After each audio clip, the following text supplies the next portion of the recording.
함께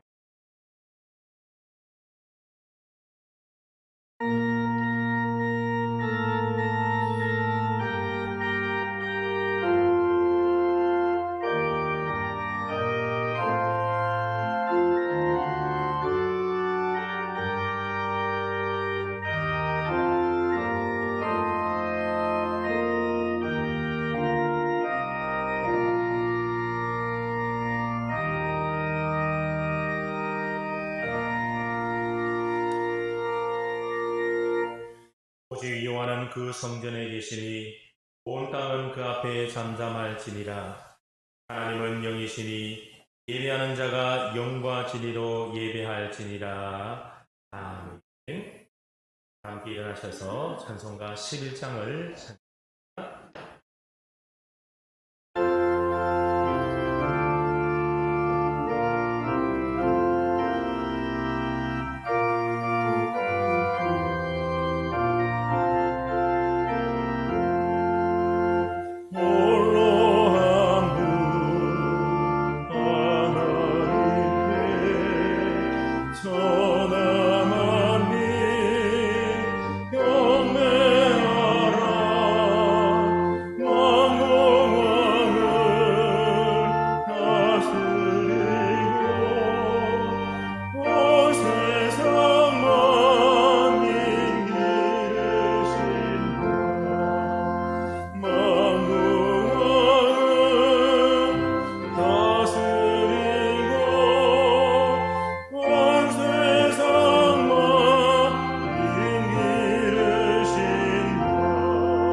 유동문 44번 10.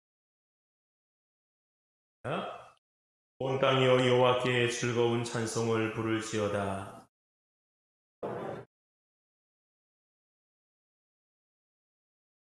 여호와가 우리 하나님이신 줄 너희는 알지어다.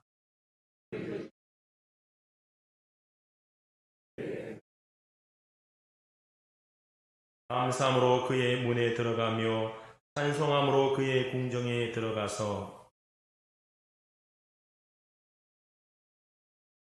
여호와는 선하시니 그의 인자심이 영원하고. 아멘. 이 시간 하나님의 긍휼하심과 자비하심에 의지하여 지나간 한 주간의 모든 죄와 허물들을 고백하는 참의 기도를 드리겠습니다. 기도합니다.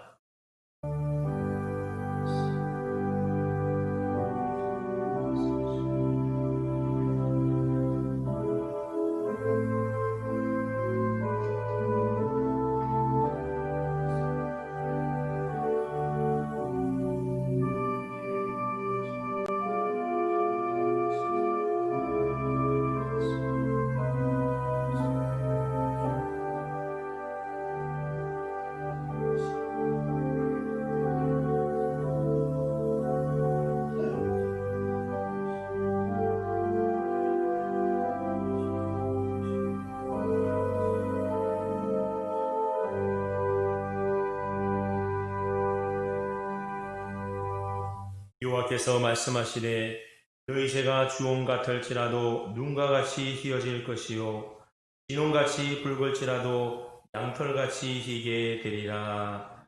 아멘. 함께 사도신경으로 우리 신앙을 고백하오니 나는 전능하신 아버지 하나님 천지의 창조주를 믿습니다. 나는 그의 유일하신 아들 우리 주 예수 그리스도를 믿습니다. 그는 성령으로 잉태되어 동정녀 마리아에게서 나시고 본디오 빌라도에게 고난을 받아 십자가에 못 박혀 죽으시고 장사된 지 사흘 만에 죽은 자 가운데서 다시 살아나셨으며 하늘에 오르시어 전능하신 아버지 하나님 우편에 앉아 계시다가 거기로부터 살아있는 자와 죽은 자를 심판하러 오십니다. 나는 성령을 믿으며 거룩한 공교회와 성도의 교제와 죄를 용서받는 것과 몸의 부활과 영생을 믿습니다. 아멘.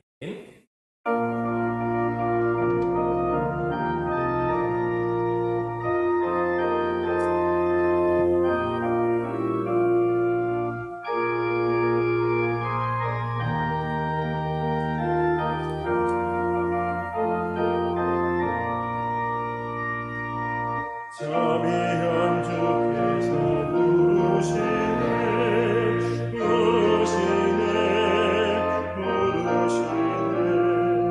사랑의 햇빛에 안 받고 점점 더 멀리 가나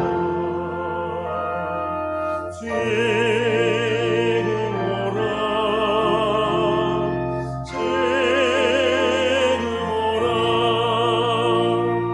자비한 주께로 지금 나오라 오랄까지 지나시라네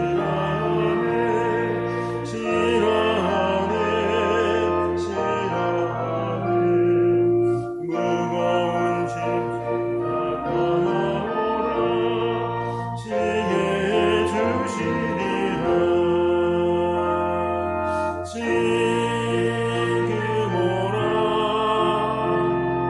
지금 오라 자비한 주께로 지금 나오라 주께서 지금 기다리네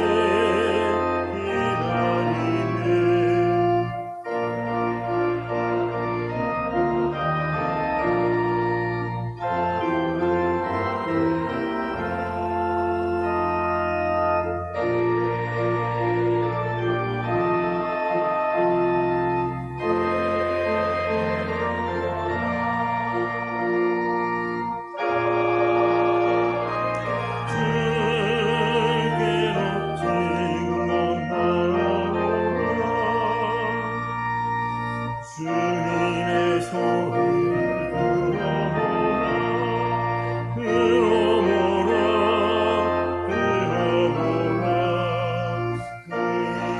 믿는 복받으리 어서 일어나라 지금 오라 지금 오라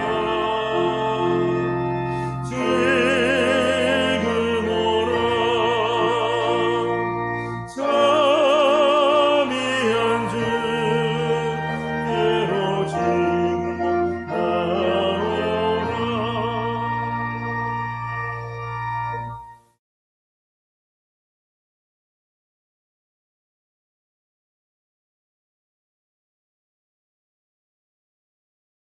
부활을 앙망하는 자에게 새 힘을 주시는 하나님, 주간 동안 베풀어 주신 하나님의 은혜와 사랑에 감사합니다.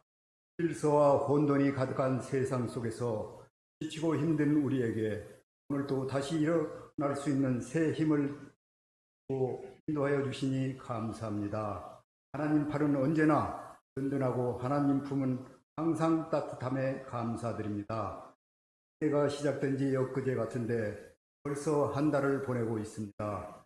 주님이 허락하신 새로운 한 해가 하나님과 세상 사람들 앞에서 부끄럽지 않게 해달라고 기도하며 시작했지만 다시 세상에 살면서 거룩한 주의 자녀답게 구별되이 살지 못하고 하나님이 입혀주신 깨끗한 옷을 죄와 허물로 물들었음을 간 고백합니다. 그 앞에 흐르는 생명수로 우리와 죄를 주시어 새롭게 출발할 수 있도록 용기를 주옵소서. 하늘에 계신 하나님, 이 나라 임력을 상과 코로나 전염병으로부터 깨끗게 치유와 회복시키셨고 우리 모든 교회가 대면하여 하나님께 나와 찬양과 경배드릴 수 있도록 은혜 내려 주시옵소서. 하나님의 은혜로 평강의 삶을 살도록 인도하여 주시오며 하나님의 궁일하심으로 북한에 무너진 교회와 남한에 변질된 교회를 다시 세워주사 새롭게 하옵소서. 창세전부터 한민족을 복의 통로로 사용하셨던 하나님의 뜻이 다시 이루어지게 하옵소서. 세우신 우리 교회가 오직 말씀, 오직 예수, 오직 기도로 무장하여 하나님의 뜻을 이룬 교회가 되게 하옵소서. 하나님이 우리 교회에 주신 새해 비전과 사명을 다시 한번 기억하게 하옵소서. 모든 교회가 사명을 생명보다 귀하게 여기며 각자의 자리에서 한마음 한뜻으로 섬기게 하옵소서. 교회에 속한 모든 가정에 하나님의 은총을 부어 주옵소서. 가정마다 하나님이 를 인정하는 하나님 나라가 되게 하옵소서. 가정마다 작은 교회가 되게 하셔서 말씀과 기도와 찬양이 많게 하옵소서. 세대뿐만 아니라 다음 세대로 신앙이 전수되어지는 은혜를 주옵소서. 부모가 다음 세대를 신앙으로 양육하는 데 다하게 하옵소서. 다음 세대의 신앙을 이끄는 교회 학교와 교사들에게도 힘을 주시어 어려운 시대 가운데 기독교 교육의 사명을 잘 감당하게 하옵소서. 교회가 후원하며 기도하는 교사님들과 미자립 교회를 붙들어 주옵소서. 말이 통하지 않고 문화와 관습이 다른 곳에서 생명의 이영 가운데 담대히 복음을 전하고 있는 교사님들을 눈동자같이 지켜 주시옵소서. 국내의 미자립 교회들에게도 도움을 베풀어 주시어서 어렵고 힘들더라도 힘해 주신 자리에서 선을 다하게 하옵소서. 우리들도 그들에게 작은 힘이 될 수 있는 은혜를 주옵소서. 오늘도 말씀으로 섬기실 목사님에게 성령의 두리마를 입혀주고 예배를 돕는 모든 분에게 성령의 능력으로 함께하여 주옵소서. 어디서나 세움을 공급해 주시는 주님의 이름으로 감사하며 간절히 기도드리옵나이다. 아멘.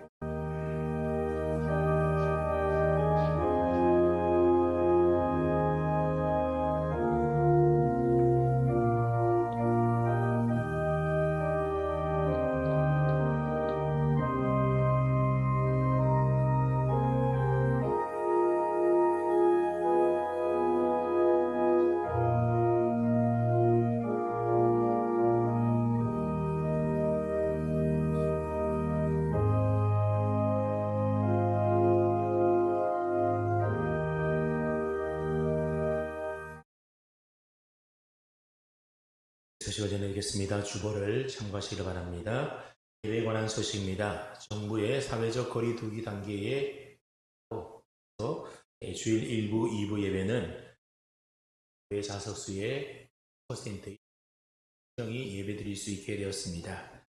주일 예배 참석하기를 원하시는 분들은 교회에서 주중에 보내드리는 문자를 확인하신 후에 부목사님들에게 꼭 예배 참석 시간과 주시고 알려주시기를 부탁을 드리겠습니다. 수요 예배와 새벽 기도에는 예배를 드리도록 하겠습니다.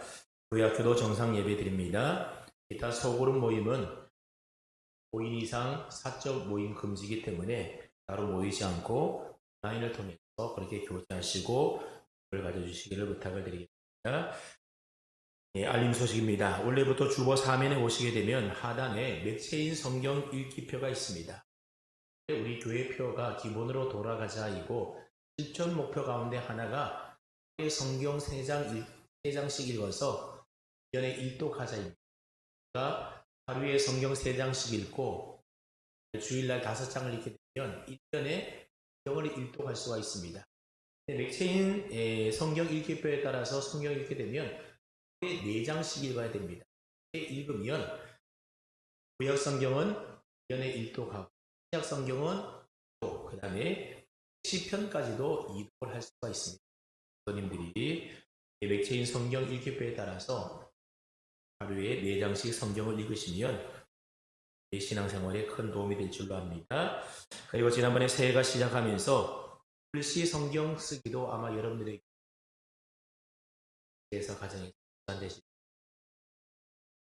함께 하면서 신앙의 말씀이 신앙의 기본이 될 수 있도록 여러분 주시기를 부탁을 드립니다. 오늘은 천사 헌금 주일입니다. 어려운 이들을 돕기 헌금 10,000원으로 사들이 바라겠습니다. 모임 소식입니다. 오늘 2부 예배 후에는 바로 본당에서 예결산 재직회가 있습니다. 첫 때 있어야 되는데 그걸 하지 못해서 재직되시는 분들은 하지 마시고 부탁을 드립니다. 다음 주에는 예결산 공부가 있겠습니다. 다음 주 2부 예배 시간에는 항종직 은퇴식이 있습니다. 원래는 연말에 하려고 했는데 이거로 사회적 거리 두기 예를 드리지 따라서 다음 주에 하게 되었습니다. 한 달 정도 늦었지만 축하해 주시고 또 참석하시는 은퇴하시는 분들은 오시고 다음 주에 부탁을 드립니다. 교우 소식입니다. 서머나 목장에 이하순 집사님의 진정 부칙에서 하셔서 기도해 주시기를 부탁드립니다. 나머지 소식들은 성경을 참고하시기 바랍니다. 하나님 말씀 봅니다. 신약 성경 마태복음 22장 14절 말씀과 요한복음 6장 44절 5절 말씀. 먼저 마태복음 22장 14절 말씀입니다. 신약 성경 137쪽인데 찾기 조금 시간이 가니까 우리 앞에 자막을 보시고 여러분들이 성경 따로 찾아보시면 됩니다. 먼저 마태복음 12장 4절 말씀을 제가 봉독해 드립니다. 성함을 받은 자는 많되 택함을 입은 자는 적으니라. 계속해서 요한복음 6장 44절입니다. 나를 보내신 아버지께서 이끌지 아니하시면 아무도 내게 올 수 없으니 오는 그를 내가 마지막 날에 다시 살리리라. 15절입니다. 또 이르시되 그러므로 전에 너희에게 말하기를 내 아버지께서 오게 하여 주지 아니하시면 누구든지 내게 올 수 없다 하였노라 하시니라. 얼마 전 요양원에 계신 저희 어머님 생신이셔서 코로나19로 인하여 직접 찾아뵙지는 못하고 저희 어머니 연세가 올해로 91세이신데 연세가 연세이시다 보니까는 어두워서 잘 듣지 못합니다. 그래서 제가 엄마, 저는 아직도 어머니나 부르면 좀 어색해서 그래 엄마라고 부르는데 엄마 그러면 오늘마 잘 지냈니? 이렇게 대답하셔야 되는데 어두워서 잘 듣지 못하니까 말을 계속 이어나가기가 좀 어려워서 대화를 하다 보면 듣지 못해서 엉뚱한 얘기를 하기도 하고 그래서 약간 얼굴을 보는 것으로 만족해야 했습니다. 아마 여러분들 중에도 청력이 좋지 않아서 겪는 것 합니다. 나이가 좀 들게 되면 듣는 것이 불편하기 때문에 보청기를 착용해야만 설교를 들을 수 있는 그런 합니다. 저와 저희 집사람은 아직 그럴 나이는 아닌데 가끔 가는 기가 먹었는지 불렀는데도 듣지 못해서 대답을 하지 못하는 경우 아이들이 부르는데 대답을 하지 못하면 아이들이 왜 대답하지 않냐면서 혹시 먹은 거 아니냐 이렇게 놀림을 받을 때도 있습니다. 여러분 누군가 나를 부른다라고 한다면 내가 먹지 않는 이상에는 그 부름에 반응을 해야 되는 것이 마땅하지 않습니까? 예를 들어서 길을 걸어가고 있는데 누가가 뒤에서 무드마 그렇게 저 이름을 부른다라고 한다면 내가 어떻게 반응해야 하겠습니까? 가던 길을 멈추고 내 이름을 부른 사람을 향해서 고개를 돌아본다든지 아니면 뒤를 돌아보든지 하면서 반응을 보여야 됩니다. 만약 나를 부른 그 사람이 내가 잘 아는 사람이면 반갑게 인사도 나누기도 하고 또 가까이 다가가서 함께 대화를 나누게 됩니다. 이렇게 대화를 나누면서 감정과 마음을 교류하면서 서로 정보를 나누기도 하며 그러면 둘 사이의 관계는 더 돈독해지고 좋아지게 됩니다. 그래 둘 사이에 그런 좋은 관계가 되려면 한쪽이 불렀을 때에 다른 한쪽이 그 부름에 대하여 응답하고 반응을 보여야 하는 겁니다. 근데 한쪽에서 불렀는데도 들은 척도 하지 않고 아무런 반응도 하지 않는다라고 한다면 그 사이에는 아무런 관계성도 않게 되는 겁니다. 여러분 이것은 하나님과 우리와의 관계도 마찬가지라는 겁니다. 하나님께서 창세전에 미리 사랑하셔서 예정 가운데 택한 자를 하나님이 부르신다라는 겁니다. 이 하나님의 부르심을 가리켜서 신학적인 용어로 뭐라고 하는가 하면 소명이다. 영어로는 콜링이다. 그렇게 말을 합니다. 여러분 내가 남을 부르는 것은 호출이지만 하나님으로부터 부름받는 것을 가리켜서 우리는 하나님의 부르심 혹은 소명이다. 그렇게 말한다라는 겁니다. 로마서 2장 7절 말씀해 보게 되면 사도 바울이 로마 교회에 편지를 보내면서 그들을 향하여 이렇게 부르고 있습니다. 로마에서 하나님의 사랑하심을 받고 성도로 부르심을 받은 모든 자에게 그 로마 교회 성도들은 하나님의 사랑을 받아서 성도로 부름을 받은 자들이라고 하는 겁니다. 말하면 하나님의 부름받았다라는 겁니다. 여러분 어디 로마 교회 성도들만 하나님께 부름받은 자들이겠습니까? 그렇지 않습니다. 오늘 저와 여러분들을 포함한 예수 믿는 모든 사람들이 다 하나님으로부터 부름받은 자들이라고 하는 겁니다. 성경에 보게 되면 교회라는 단어가 나오게 되는데 이 교회라는 단어의 원어인 헬라어 성경으로 읽어보게 되면 이 교회라는 단어가 에클레시아라는 단어로 사용되고 있는데 뜻이 뭔가 하면 밖으로 불러내다라는 뜻을 가지고 있습니다. 즉 세상으로부터 하나님께로 부름을 받은 사람들이 바로 교회라는 겁니다. 교회된 우리는 모두가 다 하나님께로부터 받은 사람들이라고 하는 겁니다. 또 부름받았고 또 부름받아서 이 자리에 있는 겁니다. 이처럼 하나님께서 부르시는 이 하나님의 부르심을 가리켜서 소명이라고 말을 합니다.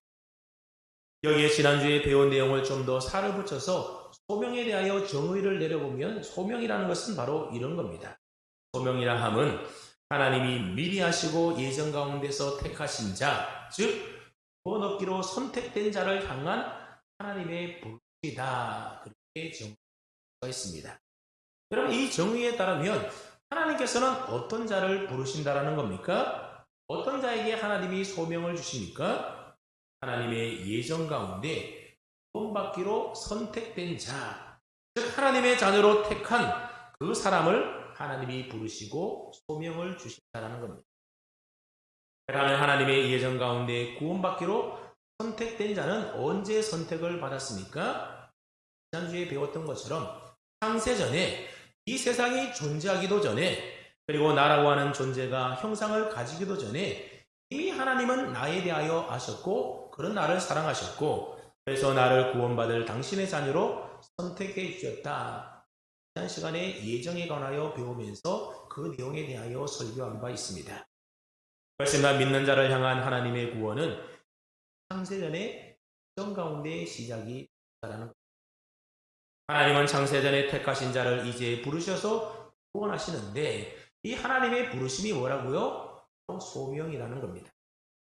여기서 하나님의 구원 사역과 관련하여 한 가지 잊지 말아야 될 중요한 사실 하나가 있습니다.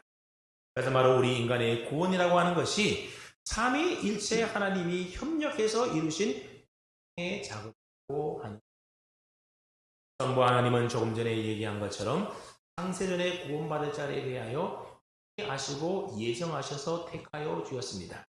그리고 우리 인간을 구원하시기 위하여 예수님을 이 땅에 보내어 주셨고 성령님을 보내어 그리고 성자 예수 그리스도는 인간의 죄를 구속하기 위하여 십자가에 대신 못 박혀 달려 죽으셨습니다. 성부 하나님은 구원을 계획하신 분이고 성자 예수님은 그 구원을 이루시고 성취해 놓으신 분입니다. 그리고 성령 하나님은 하나님이 계획하시고 예수님이 성취해 놓으신 그 구원을 우리 각각 개인에게 적용시켜서 우리 각 개인을 구원하시는 분이 누군가 하면 바로 성령 하나님이십니다. 성부가 택하시고 성자가 이루신 구원을 성령 하나님께서 우리 각 개인에게 적용시켜서 구원하신다 그 말입니다. 그럼 예를 들어 설명하면 한 집을 건축한다라고 한번 생각을 해보시죠. 건축을 설계하시는 분이 바로 성부 하나님이시고 성자 예수님은 직접 시공하여서 건물을 완공하시는 분입니다. 그리고 성령 하나님은 완성된 그 집을 사람들에게 분양해서 사람들로 하여금 그 집에 살게 하고 또 관리하는 일을 하시는 분도 성령 하나님이다라는 겁니다. 주로 하자면 그렇다라는 겁니다. 그런 개념에서 볼 때 구원에 관하여 삼위 하나님이 하시는 각자의 역할이 따로 있다는 것을 보게 됩니다. 이처럼 한 영혼이 구원받는 과정 속에는 삼위 하나님의 협력 사역이 그 속에 있음을 알 수가 있습니다. 구원과 관련하여 삼위 하나님의 구원 사역의 시제를 이 관점에서 본다라고 한다면 먼저 성부 하나님께서 구원받을 자를 택하신 것은 언제였다라는 겁니까? 이 세상이 있기도 전에, 즉 시간이 존재하기도 전인 창세전에 세상에서 이루어진 일이라고 하는 겁니다. 그리고 성자 예수님께서 우리의 죄를 대신하여 십자가에 달려 못 박혀 죽으신 것은 이 세상 역사 속에서 시간 속에서 이루어진 일이지만 이 시점에서 본다라고 한다면 과거의 일이라고 하는 겁니다. 죄에 대하여 성령 하나님께서 택한 자를 불러서 구원을 적용해가는 이 구원의 사역은 이 땅 가운데서 이루어지는 지금 현재 일이고 앞으로 계속되어질 하는 겁니다. 그래서 택한 자를 부르시고 거듭나게 하시고 또 회심하게 하시고 믿게 하시고 의롭다 하시고 양자 삼아 거룩한 성화의 삶을 살게 하시는 분이 누구라는 겁니까? 하나님이 우리를 하게 하신다는 겁니다. 그렇기 때문에 예수님을 믿는 우리 그리스도인들에게 있어서 이 성령 하나님의 사역이라고 하는 것은 하나도 중요하다는 것입니다. 오늘 저와 여러분들이 하나님의 구원받은 백성으로 이렇게 예배 자리에 있는 것도 다 누가 인도해 주셨기 때문에 하나님께서 우리를 인도하여 주셨기 때문에 성령 하나님께서 우리를 구원에 적용시켜서 구원하여 주셨기 때문에 예배 자리에 나와서 우리가 하나님을 하고 예배하고 있는 겁니다. 그렇게 볼 때 구원의 순서 가운데 천상이 아닌 이 땅 가운데서 이루어지는 구원의 여러 가지 순서 가운데 가장 첫 번째 순서가 무엇이라는 겁니까? 그래서 우리의 구원의 시작은 바로 이 소명으로부터 시작이. 그래서 저와 여러분들이 구원을 받았다라고 하면 저와 여러분들의 삶 가운데 구원의 순서와 관련하여 가장 먼저 일어난 일이 바로 하나님이 구원하시기 위하여 우리가 흔히 말할 때에 소명하면 어떤 의미로 이 소명을 사용합니까? 부름받은 사명으로 우리가 소명이라는 단어를 사용합니다. 그래서 교회학교에서 교사대학을 할 때 보면 가르치는 강사들이 교사들을 앉혀놓고 가장 많이 하는 얘기가 무슨 얘기인가 하면 교회학교 교사로서의 소명을 가져야 된다. 이를 계속해서 주입하며 교육하게 됩니다. 그럼 교사로서의 소명을 가져야 된다. 그 말이 무슨 말이겠습니까? 말하면 하나님께서 나를 교사로 불러주신 그 사명을 가지고 교사의 직을 감당해야 한다. 그 말입니다. 제가 신대원 면접을 볼 때도 면접관이었던 교수님이 가장 묻는 질문이 무엇인가 하면 목회자로서의 소명을 받았습니까? 라는 질문을 받았습니다. 하나님은 부르시지도 않았는데 여러분 만약에 목회자가 된다고 한다면 그 사람에게 있어서 목회라고 하는 것은 먹고 살기 위한 직업에 불과한 것입니다. 그렇기 때문에 목회자나 선교사는 하나님이 나를 목회자로 선교사로 불러주셨는지 이 소명을 반드시 확인하는 작업이 필요하다는 것입니다. 그래서 신학교에서 면접할 때도 목회자로 부름을 받았는지 소명에 대한 확인 작업을 거치게 되는 겁니다. 아무튼 교사로서의 소명이나 목회자로서의 소명이나 또는 선교사로서의 소명을 말할 때에 이 소명이라고 하는 단어는 어떤 일의 사명으로서의 하나님의 부르심을 의미하는 단어가 바로 소명.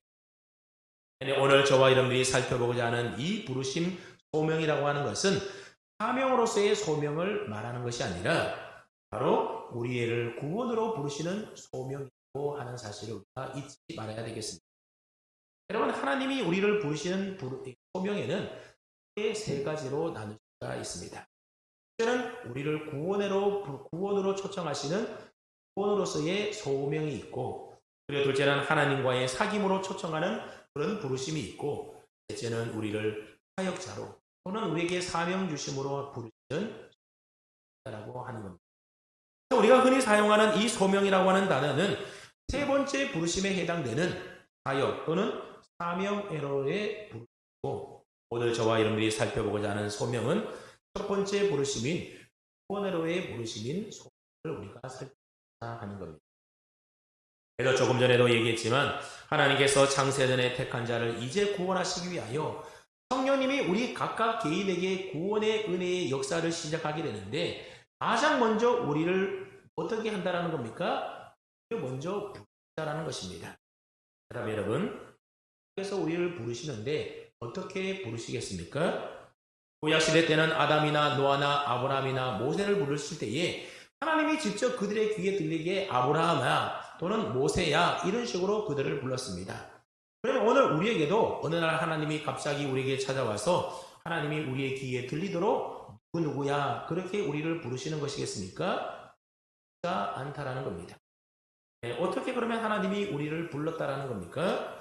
하나님이 우리를 불렀다라고 하는 것은 하나님의 음성이 우리의 귀에 들렸다, 그렇게 불렀다 그 말이 아닙니다.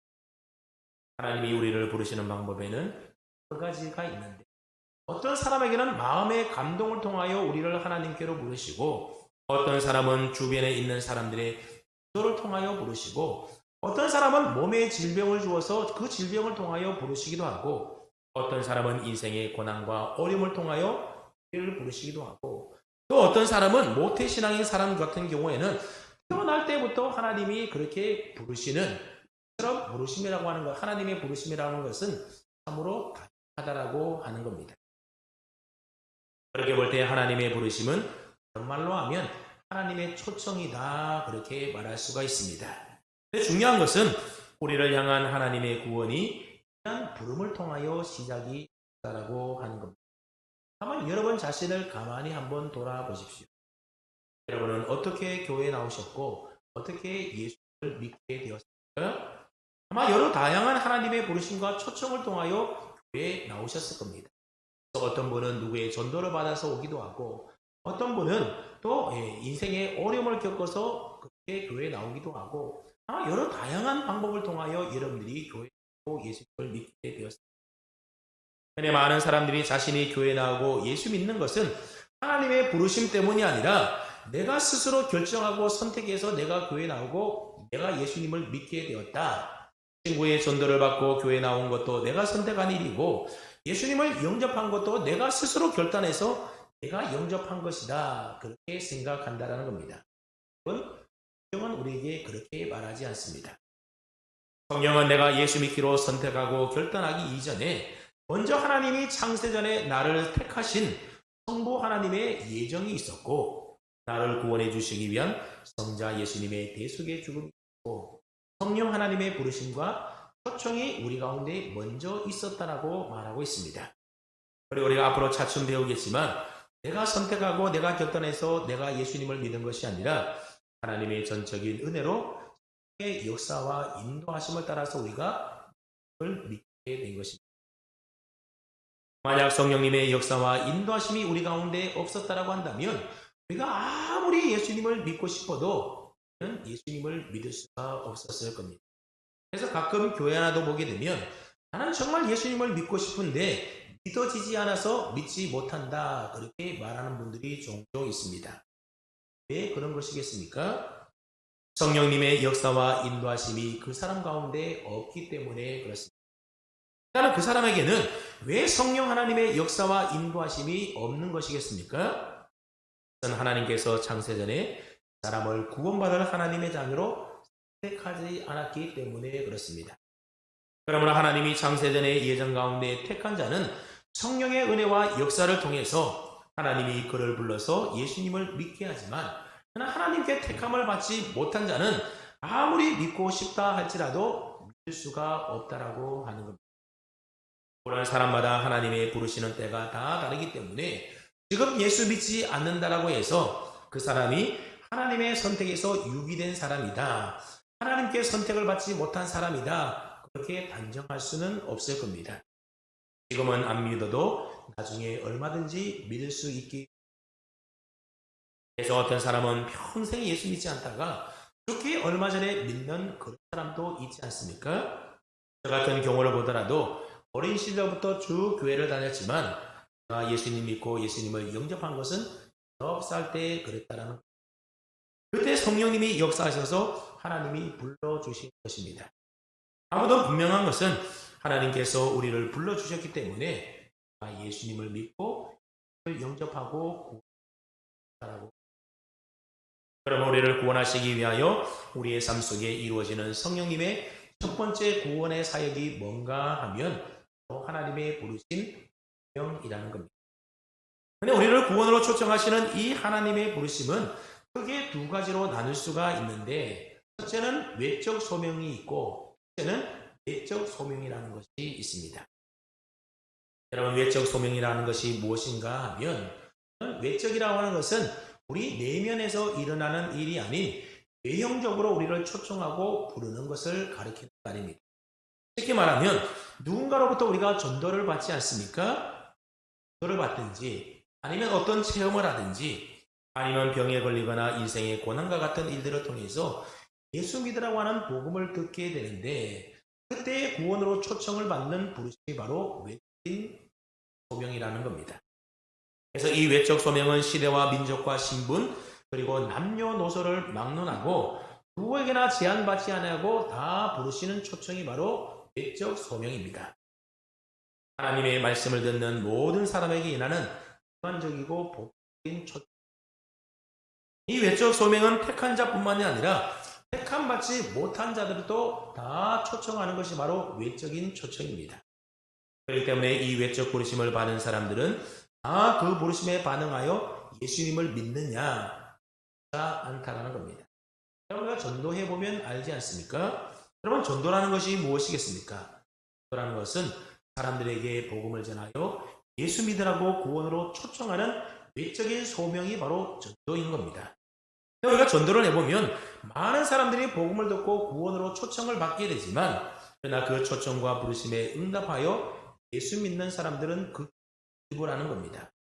대부분의 사람들은 이런저런 핑계를 대고 그 초청에 대하여 거절하거나 응하지 않게 됩니다. 그래서 오늘 본문 첫 번째 본문인 마태복음 22장에 보게 되면 이런 외적 소명과 관련하여 예수님께서 한 가지 비유의 말씀을 하게 됩니다. 어떤 임금님이 자기 아들을 위하여 혼인잔치를 배설하게 됩니다. 그리고 종들을 보내어서 사람들을 이 왕의 잔치 자리로 초청을 하게 됩니다. 그런데 초청을 받은 사람들이 그 초청을 받고 돌아보지도 않고, 한 사람은 자기 밭으로 가고 한 사람은 자기 사업하러 갔다 말을 하고 있습니다. 심지어 악한 사람은 왕이 보낸 그 종을, 초청하러 보낸 그 종을 까지 했다라는 겁니다. 그리고 누가복음 14장에 보게 되면 똑같은 비유의 말씀이 나오는데, 거기에 보게 되면 또 한 사람은 소를 사서 시험하러 간다라고 그 초청을 거부하게 되고, 또 한 사람은 장가 들었으니 나는 못 간다, 그렇게 사양을 합니다. 이처럼 많은 사람들이 왕의 아들의 혼인잔치에 초청받았음에도 불구하고 다 이런저런 핑계를 대면서 왕의 그 초청에 응하지 않았다라고 예수님으로 말씀하셨습니다. 그러면서 예수님께서는 이 비유의 끝에 뭐라고 결론을 맺으시는가 하면, 함께 마태복음 22장 4절 말씀을 다시 한번 읽어봅니다. 시작. 청함을 받은 사람은 많지만 그 청함에 응하여 택함을 받은 사람은 많다 적다 아주 적다라는 겁니다.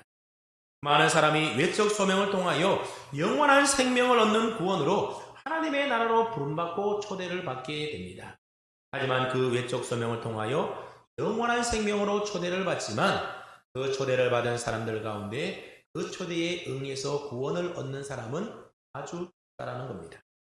즉 외적 부르심을 통하여 예수님의 생명의 복음을 듣는다라고 해서 누구나 할 것 없이 다 거기에 반응하여 예수님을 믿고 구원 얻는 게 아니라는 것입니다. 아무리 불러도 그 부름에 응답하지 않는 사람들이 있다라고 하는 겁니다. 그럼 심지어 하나님의 아들이신 예수님께서 전하신 그 주옥과 같은 말씀을 듣고서도 믿지 않는 유대인이 있었다라고 성경이 하고 있습니다. 그런 유대인들을 향하여 예수님이 뭐라고 말씀하셨는가 하면 요한복음 6장 3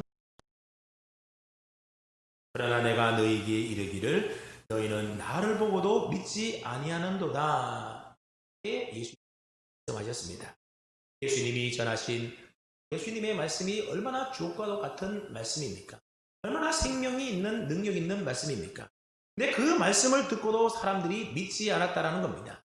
예수님이 행한 기적들이 얼마나 놀랍고 그 표적이 얼마나 신기한 일입니까? 그것을 보고서도 믿지 않았다라는 겁니다. 제 생각에는 어떻게 그럴 수가 있지? 예수님의 말씀을 듣고 어떻게 그 말씀을 받아들이지 않고 믿지 않을 수가 있지? 그런 생각이 들기도 합니다. 여러분 만약 우리가 가정에서 지금 이 자리에 저 대신 주님이 이 자리에 서서 여러분들에게 설교를 한다라고 한번 가정해 보십시오.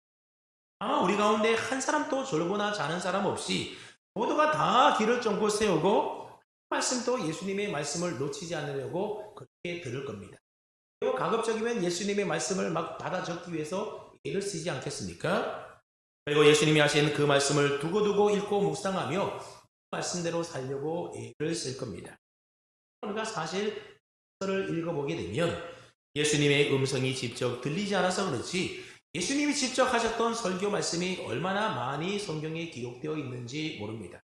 그런데도 우리 생각에 예수님이 여기 계셔서 우리에게 직접 말씀하시면 우리가 정말 귀 기울여서 집중해서 잘 들을 것 같지만 그 당시 사람들의 반응을 보면 그렇지만은 않은 것 같습니다.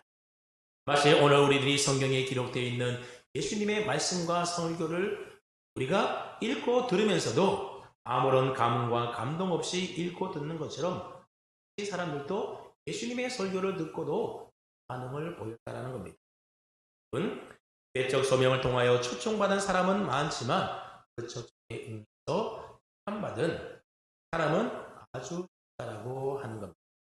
여러분, 왜 많은 사람들이 외적인 소명을 통하여 복음을 듣고 구원의 초청을 받았음에도 불구하고 그 부르심을 거부하고 그 초청에 응하지 않는 것입니다. 우리가 좀 같은 가 무엇이겠습니까? 아담 이후로 모든 인간이 전적으로 타락하여 인간 안에 있는 모든 우리의 영이 때문에 그렇습니다. 그래서 전적으로 타락한 우리 인간은 하나님을 알지도 못하고 하나님을 알 수 없을 뿐만이 아니라 오히려 알려고도 하지 않는다라는 겁니다. 오히려 하나님을 멀리하고 하나님을 거부하는 것이 바로 우리 인간입니다. 여러분 하나님은 영이시지 않습니까? 그렇기 때문에 영이신 우리가 하나님을 알려면 그리고 하나님과 교제하려고 하면 우리 영이 죽어 있으면 안 되고 우리 영이 살아 있어야만 영이신 하나님을 알 수가 있고 하나님과 교제할 수가 있게 되는 겁니다. 범죄하여 타락한 우리 인간은 그 영이 죽었기 때문에 영이신 하나님의 부르심과 초청을 받아도 그런 반응을 할 수가 없다라는 겁니다. 여러분 죽은 시체에게 아무리 좋은 말을 하고 그 시체에게 우리가 바늘로 찌른다 하더라도 시체는 아무런 반응도 하지 마찬가지로 죄로 인하여 그 영이 죽은 타락한 우리 인간에게는 아무리 하나님이 부르시고 초청한다 하더라도 우리 인간은 그 영이 죽었기 때문에 하나님의 부르심에 아무런 반응도 할 수가 없다라고 하는 겁니다. 그래서 아무리 좋은 기쁜 소식 복음을 들어도 그게 좋은지도 모른다라는 겁니다. 그래서 그 복음의 내용을 들으려고도 하지 않습니다. 아예 관심조차 기울이지도 않습니다. 그렇기 때문에 아무리 외적인 소명을 통하여 좋은 복음을 전해도 전적으로 타락한 우리 인간은 그 복음을 받아들일 수도 없고 받아들이지도 않고 그 부르심에 응답하지도 않는다라는 겁니다. 여러분, 제가 한 이 말에 문제가 좀 있어 보이지 않습니까? 성경에 따르면 모든 인간은 다 타락하여 의인은 없나니 하나도 없다라고 했는데 그럼 우리 모든 인간의 영은 어떻다라는 겁니까? 다 죽어있는 상태라는 겁니다. 그렇기 때문에 이 세상 사람들 가운데 그 어느 누구 단 한 사람도 하나님의 부르심에 응답하거나 복음을 듣고 믿는 사람이 있을 수가 없다라는 겁니다. 왜냐하면 우리는 우리 영이 죽었기 때문에 그렇습니다. 그럼 실제는 어떻다라는 겁니까? 우리가 전도를 해보면 드물기는 하지만 그 복음을 듣고 예수 믿는 사람들이 있습니까? 없습니까? 없다라는 겁니다. 오늘 저와 여러분들도 다 그 복음을 듣고 거부하지 않고 응해서 이렇게 예수님 믿은 것 아니겠습니까? 예수님께서 복음을 전하실 때에 믿지 않는 자들도 많이 있었지만 또 예수님의 그 복음의 말씀을 듣고 믿는 자들도 많았음을 알 수가 있습니다. 그래서 요한복음 10장 42절 말씀해 보게 되면 그리하여 거기서 많은 사람이 예수를 믿으리라. 그걸 믿고 따랐다라는 겁니다. 그럼 도대체 어떻게 된 일이겠습니까?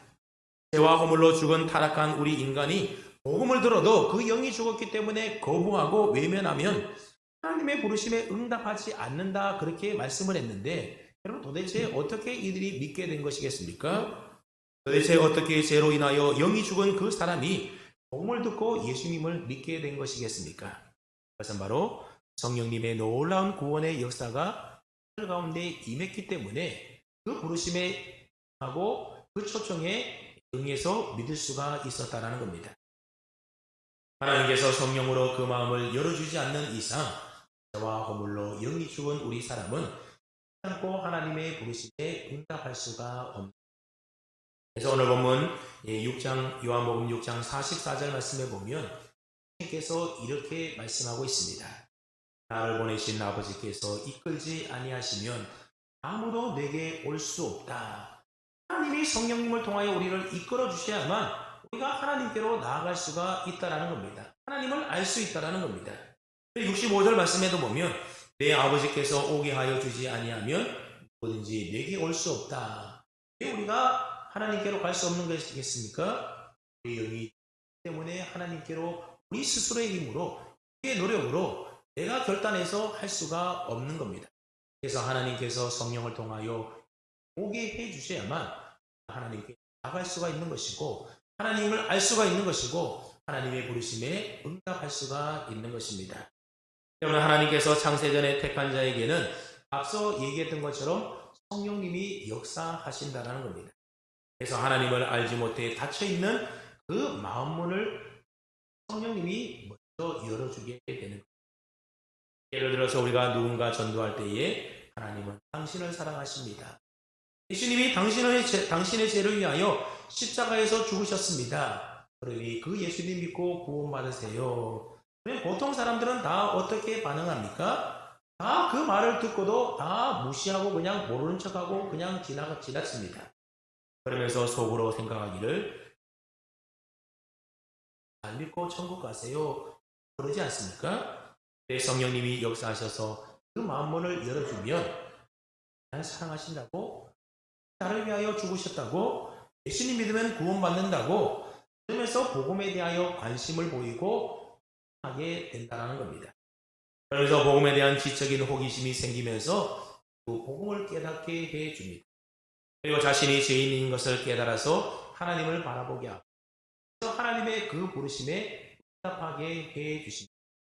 누가 해주신다고요? 내 스스로의 결단과 내 노력으로 내가 열심해서 그렇게 되는 것이 아니라 그렇게 역사하셔서 이루게 주신다는 겁니다.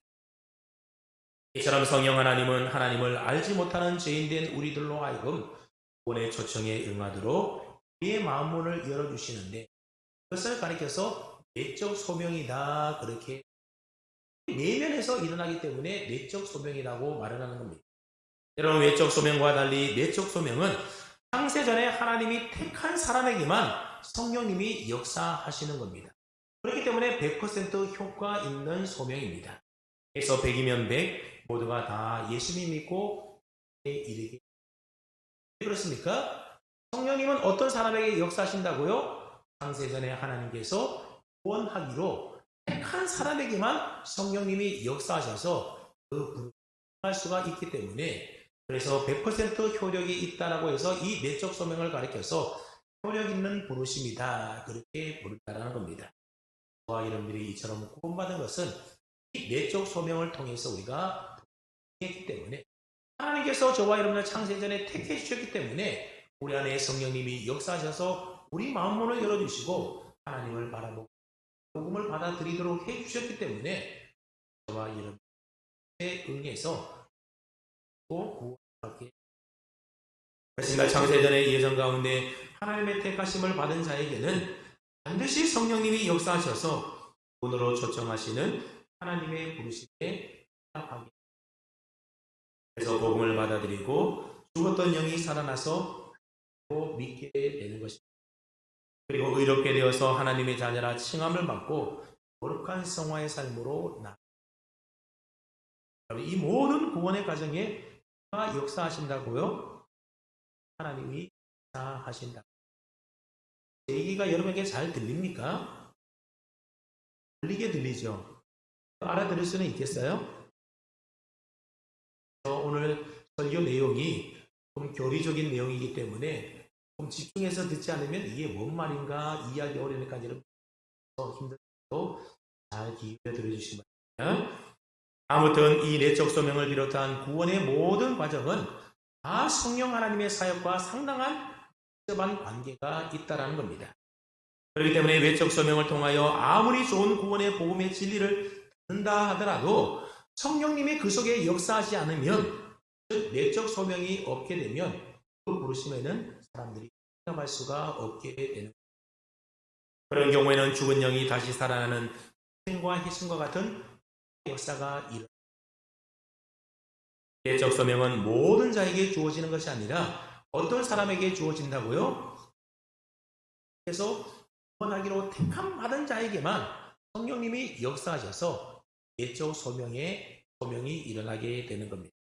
하지만 반대로 외적 소명은 택함받은 자나 택함받지 못한 자나 할 것 없이 모든 자에게 동일하게 주어지게 됩니다. 그렇기 때문에 앞서서 누누이 말했던 것처럼 많은 사람들이 전도를 받고 복음을 전해 듣지만 그래서 외적 부르심을 받지만 그들에게는 내적 소명이 없기 때문에 성령의 역사심이 그들 가운데 없기 때문에 그런 예수님을 믿지 않고 거부하게 구원으로 이끌지 못하는 이 외적 소명을 왜 굳이 사람들에게 주어지는 것이겠습니까?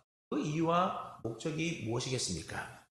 그래서 하나님의 부르심에 응답하여 구원에 이르게 하는 이 내적 소명이 외형적으로 볼 때에는 바로 외적 소명과 동일한 방법으로 주어지기 때문에 그렇습니다. 말하면 내 안에 성령님이 역사하시는 이 내적 소명 역시도 우리가 먼저 복음을 전해 들어야만 성령님이 역사하셔서 우리를 구원에 이르게 한다는 겁니다. 여러분 복음을 듣지 않아서 외적 소명이 없었는데 어떻게 우리가 예수님을 믿고 구원에 이를 수가 있겠습니까? 그래서 하나님은 외적 소명이 있는 곳에 내적 소명도 있게 하십니다. 반대로 말하면 내적 소명이 있기 위해서는 먼저 무엇이 있어야 된다는 겁니까? 내적 소명이 있어야 된다는 겁니다. 복음을 먼저 전해 들어야 된다는 겁니다. 하나님께서 창세전에 택한 자를 구원하시는 방법이 뭐냐 하면 외적 소명을 통하여 즉 그를 통하여 복음을 듣게 함으로 그래서 로마서 10장 17절 말씀해 보게 되면 그러므로 믿음은 들음에서 나며 믿음은 들어야만 말씀을 들어야만 믿음이 생긴다라는 겁니다. 그리고 그 들음은 그리스도의 말씀으로 말미암는다라고 말했습니다. 그래서 여기서 구원에 이르는 믿음이라고 하는 것은 내적 소명을 말하는 것이고 그리스도의 말씀은 바로 내적 소명을 말합니다. 그러니까는 믿음이 생기려면 내적 소명이 있어야 되는데 이 내적 소명은 무엇을 통하여 이루어진다라는 겁니까? 복음을 듣는 내적 소명을 통하여 이루어진다 그 말입니다. 여러분 하나님께서 택함 받지 못해 구원받지 못한 사람에게도 복음을 듣게 하는 외적 소명으로 그들을 부르시는 것은 장차 하나님께서 죄인들을 심판하실 때가 있는데 그때 나는 복음을 듣지 못해서 그 복음을 들어서 구원 얻을 기회를 얻지 못했기 때문에 나는 예수님 믿지 않았다 그런 변명과 핑계치 못하게 하기 위하여 모든 자들에게 다 복음을 전하는 내적 부르심이 있다라고 하는 겁니다. 그리고 우리 믿는 자들로 하여금 복음 전파를 통하여 전도의 상을 받게 하려고 내적 소명을 우리에게 주셨습니다. 여러분 오늘 저와 여러분들은 믿지 않는 불신자들 가운데 누가 하나님이 택한 자인지, 누가 하나님이 택한 자인지를 구별할 수가 있습니까? 할 수가 없습니까? 누가 하나님이 택한 자인지, 누가 하나님 택한 자, 안 택한 자인지 우리는 알 수가 없습니다. 만약 하나님께서 창세전에 택한 자를 그 이마에다가 이 사람은 믿는 사람이라고 해서 도장을 꽝 찍어 놓았다라고 한다면, 다른 표시를 뭔가 해 주었다라고 한다면, 그럼 우리는 그런 사람만 찾아가서 그 사람에게만 복음 전하면 100% 예수 믿는다라는 겁니다. 우리의 육신의 눈으로는 하나님 사람인지 안 택한 사람인지를 없다라는 겁니다. 그렇기 때문에 하나님은 전도의 미련한 방법을 통해서 모든 사람들에게 다 복음을 전하게 되면, 그 중에 택한 자는 어떻게 되겠습니까? 성령님의 역사하심을 통한 내적 소명을 통하여 그런 구원받게 될 것이고, 택함 받지 못한 자는 그래서 받지 못하게. 그렇기 때문에 예수님께서도 말씀하시기를 너희는 온 천하에 다니며 에게 복음을 전파하라 하셨습니다. 모든 사람에게 다 복음을 전해야 된다라는 겁니다. 택한 자든 택함을 받지 못한 자든 모든 사람에게 외적 소명을 들려야 합니다. 그리고 또한 끝까지 이르러 내 증거로 말씀하셨던 겁니다. 그렇게 우리가 성실하게 복음을 전하다 보면 하나님께서 택한 자가 내적 소명에 이끌려서 구원을 받게 될 것입니다. 택함을 받지 못한 자는 하고 결국 믿지 않게 될 것입니다. 그리고 그렇게 전도의 미련한 방법으로 성실하게 복음을 전하며 하나님의 외적 부름에 귀하게 헌신한 자에게는 장차 하나님께서 그가 행한 일에 대하여 큰 상급을 주십니다. 그렇기 때문에 주님께서 지상명령으로 우리에게 주실 만큼이나 이 외적 소명도 참으로 중요하다는 사실을 알아야 됩니다. 그래서 설교 첫머리에서 소명 중에는 구원으로의 소명만 있을 뿐만이 아니라 사명으로서의 소명도 있다, 그렇게 말하지 않았습니까? 그렇습니다. 오늘 저와 여러분들은 외적 소명의 과정을 통하여 성령님의 역사심으로 내적 소명을 받아서 우리는 구원을 받았습니다. 그런데 우리가 내적 소명을 받고 그래서 구원을 받고 나면 나를 향하여 부르시는 하나님의 소명이 끝났다 생각하기 쉬운데 않다라는 겁니다. 앞서도 얘기했듯이 구원으로 부르시는 소명은 하나님이 우리를 부르는 첫 소명이었다라고 한다면, 하나님은 구원받은 우리에게 다른 사명으로서의 소명을 주신다라고 하는 겁니다. 그 중에 하나가 바로 복음 전파자의 사명자로 소명을 주십니다. 즉 먼저 예수 믿고 구원 얻은 우리 모두에게는 모든 민족으로 제자 삼아서 땅끝까지 이르러 주님의 복음의 증인이 되는 사명을 주셨다라고 하는 겁니다. 그러므로 우리는 어떤지 못 어떤지 선히 복음을, 누가 하나님이 구원하기로 택한 자인지 누가 구원받지 못한 자인지를 우리는 알지 못하기 때문에 누구에게나 복음을 전하는 데 힘써야 하는 겁니다. 꼭 복음을 전해도 믿지 않는 사람들 때문에 낙심할 필요가 그래서 없는 겁니다. 그 사람이 예수 믿지 않는 것은 내가 복음을 잘 전하지 못해서가 아니라 그 사람이 하나님께 택함을 받지 못한 사람이기 때문인 것이고, 그것이 아니라면 택함을 받았어도 아직 때가 이르지 않았기 때문에 받아들이지.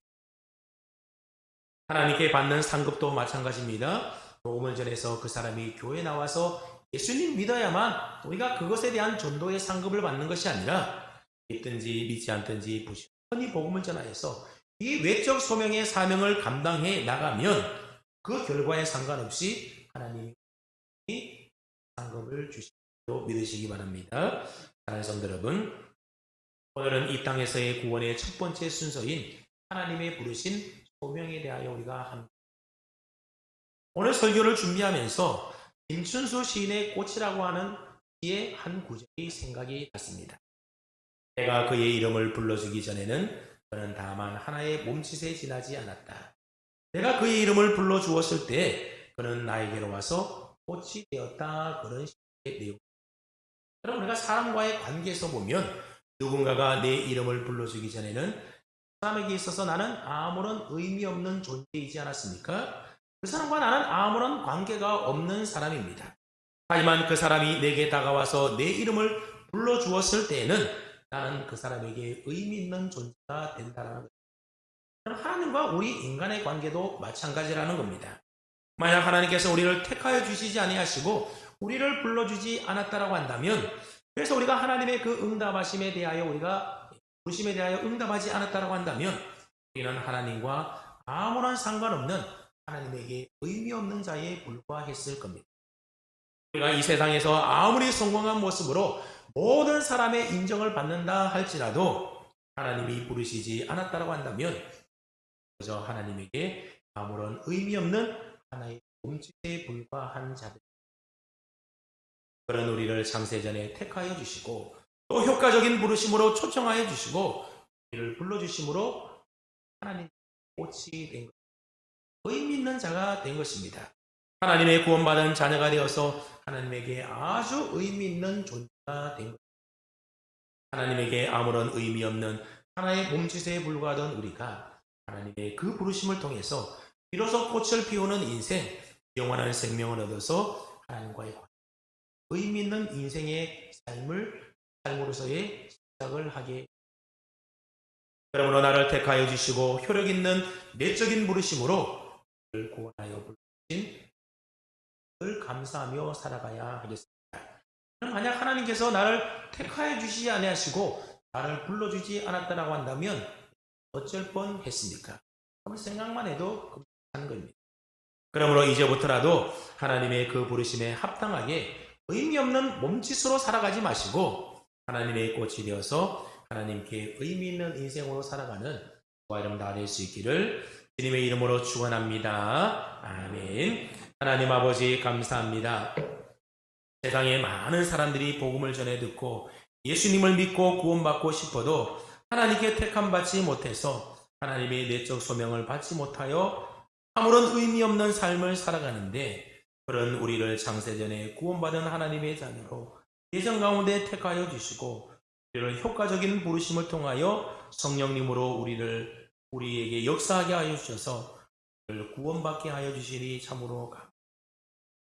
이 모든 구원의 역사가 우리의 노력과 선택과 결정으로 되어진 것이 아니라 전적인 하나님의 의대 가운데에 성삼위 하나님의 역사하심으로 되어진 줄로 믿고 또한 감사를 드립니다. 이제 주님의 자녀된 자로서 하나님의 부르심에 합당하게 살아가게 하여 주시되, 아직도 우리가 살고 있는 이 땅에는 하나님이 구원하시기 위하여 택함받은 자가 많이 있사오니 그러한 자들에게 찾아가서 주의 복음 전하기 위하여 복음 전도자로 부르신 그 사명 잘 감당해 나갈 수 있는 저희 모두가 되게 하여 주시옵소서.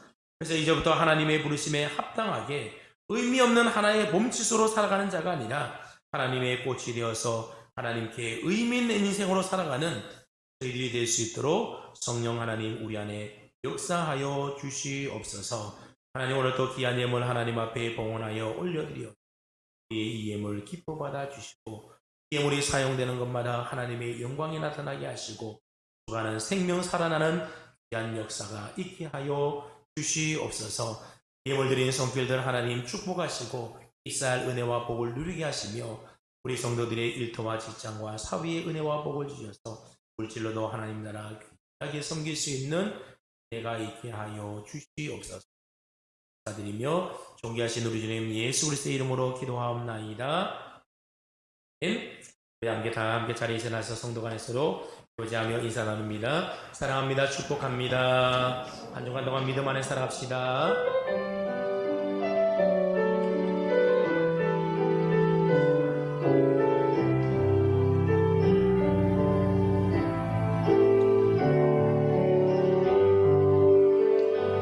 하나님 사랑의 눈으로 너를 어느 때나 바라보시고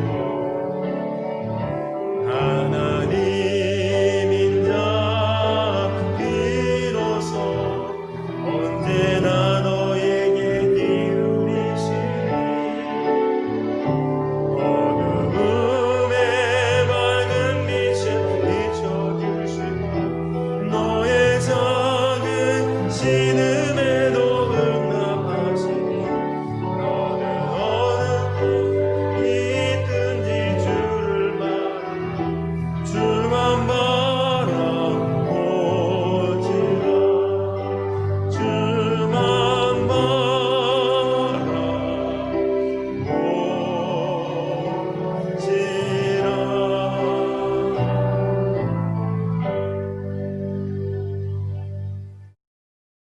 우리 주 예수 그리스도의 은혜와 하나님 아버지의 한결같으시고 변함없는 사랑하심, 성령님의 교통하심, 하나님에 대하여 아무런 의미 없는 하나의 몸짓으로 살아가던 우리를 택하시고 부르셔서 하나님의 영원한 교제 속에 의미 있는 인생으로 살아가게 하신 그 하나님의 놀라운 은혜에 감사하며 오늘 또 예배하는 사랑을 선남목교회 모든 성도님들 위해와 오늘도 가정에서 영상으로 함께 예배드리는 모든 하나님의 백성들 위해, 그리고 우리의 사랑하는 가정과 사랑하는 자녀들, 수고하며 땀 흘려 일하는 일터와 직장과 사회와 우리의 모든 목장 위에, 그리고 목장에서 섬기는 선교지와 선교사님들 위해와 이 나라 이민족 위에 지금으로부터 영원토록 함께하옵시기를 간절히 축원하옵나이다. 아멘.